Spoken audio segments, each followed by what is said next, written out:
Hi friends, welcome to my KSY inform YouTube channel. ಯಾರಾದರೂ ನನ್ನ ಚಾನಲ್ನ ಸಬ್ಸ್ಕ್ರೈಬ್ ಮಾಡ್ದಲ್ಲಿ ನೋಡ್ತಾ ಇದ್ದರೆ ಪ್ಲೀಸ್ ಒಂದು ಸಬ್ಸ್ಕ್ರೈಬ್ ಮಾಡ್ಕೊಳ್ಳಿ. ಉಪ್ಪಿಟ್ಟು ಅಂದ್ರೇ ಸಾಕು, ಎಲ್ಲರೂ ಮುಖ ಒಂಥರ ಮಾಡ್ಕೋತಾರೆ ಅಲ್ವಾ.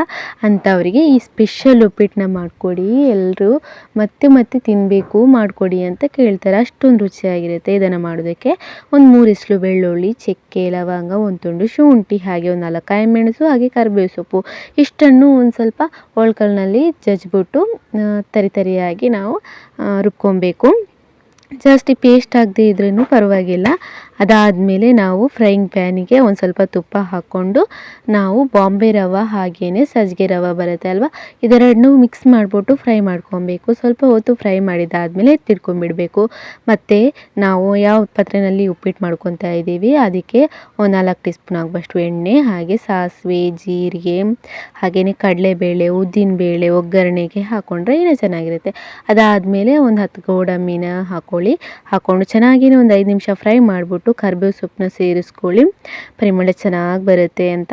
ಅದಾದಮೇಲೆ ಈರುಳ್ಳಿ ಜಾಸ್ತಿ ಸೇರಿಸ್ಕೊಳ್ಳಿ. ನಾನಿಲ್ಲಿ 2 ಗಡ್ಡೆ ಈರುಳ್ಳಿನ ತೊಗೊಂಡಿದ್ದೀನಿ. ಚೆನ್ನಾಗೇ ಸಣ್ಣದಾಗಿ ಕಟ್ ಮಾಡಿಬಿಟ್ಟು ಫ್ರೈ ಮಾಡ್ಕೊಬೇಕು. ಅದಕ್ಕೆ ನಾವು ಆವಾಗಲೇ ಏನು ಪೇಸ್ಟ್ ಮಾಡ್ಕೊಂಡಿದ್ದೀವಿ ನೋಡಿ, ಒಳ್ಕಲ್ನಲ್ಲಿ ರುಬ್ಕೊಂಡಿದ್ದೀವಿ ಅಲ್ಲ, ಅದನ್ನು ಹಾಕ್ಕೊಂಡು ಚೆನ್ನಾಗೇ ಫ್ರೈ ಮಾಡಿಬಿಟ್ಟು ಅರಿಶಿನ ಸ್ವಲ್ಪ, ಹಾಗೆಯೇ ಬೀನ್ಸು, ಕ್ಯಾರೆಟ್ನ ಸಣ್ಣದಾಗಿ ಕಟ್ ಮಾಡಿಬಿಟ್ಟು ಹಾಕ್ಕೊಳ್ಳಿ. ಹಾಗೆಯೇ ಹಸಿ ಬಟಾಣಿನ ಸೇರಿಸ್ಕೊಂಡು ಚೆನ್ನಾಗೇ ಫ್ರೈ ಮಾಡ್ಕೊಬೇಕು.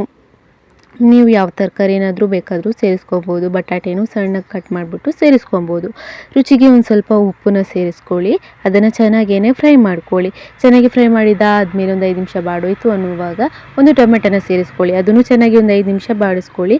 ಅದು ಟೊಮೆಟೊನೂ ಬಾಡೋಯ್ತು ಅನ್ನುವಾಗ ನೀರನ್ನ ಸೇರಿಸ್ಕೊಬೇಕಾಗುತ್ತೆ. ನಾವು ಉಪ್ಪಿಟ್ಟಿಗೆ ಎಷ್ಟು ಬೇಕಾಗುತ್ತೆ ನೋಡಿ ಅಳತೆ ನನಗೆ ನೀರನ್ನ ನಾವು ಸೇರಿಸ್ಕೊಬೇಕು. ಅದಾದಮೇಲೆ ಮೇಲ್ಗಡೆ ಒಂದು 2 ಟೀ ಸ್ಪೂನ್ ಆಗುವಷ್ಟು ಸಕ್ಕರೆನ ಸೇರಿಸ್ಬಿಟ್ಟು ಬಾಂಬೆ ರವೆ ಏನಿದೆ ನಾವು ಫ್ರೈ ಮಾಡಿ ಇಟ್ಕೊಂಡಿರೋದು, ಬಾಂಬೆ ರವೆ ಮತ್ತು ಸಜ್ಜಿಗೆ ರವೆ ಫ್ರೈ ಮಾಡಿ ಇಟ್ಕೊಂಡಿದ್ದೀವಿ ನೋಡಿ, ಅದನ್ನು ನಾವು ಇದಕ್ಕೆ ಸೇರಿಸ್ಬಿಟ್ಟು ಚೆನ್ನಾಗಿ ಮಿಕ್ಸ್ ಮಾಡಬೇಕು.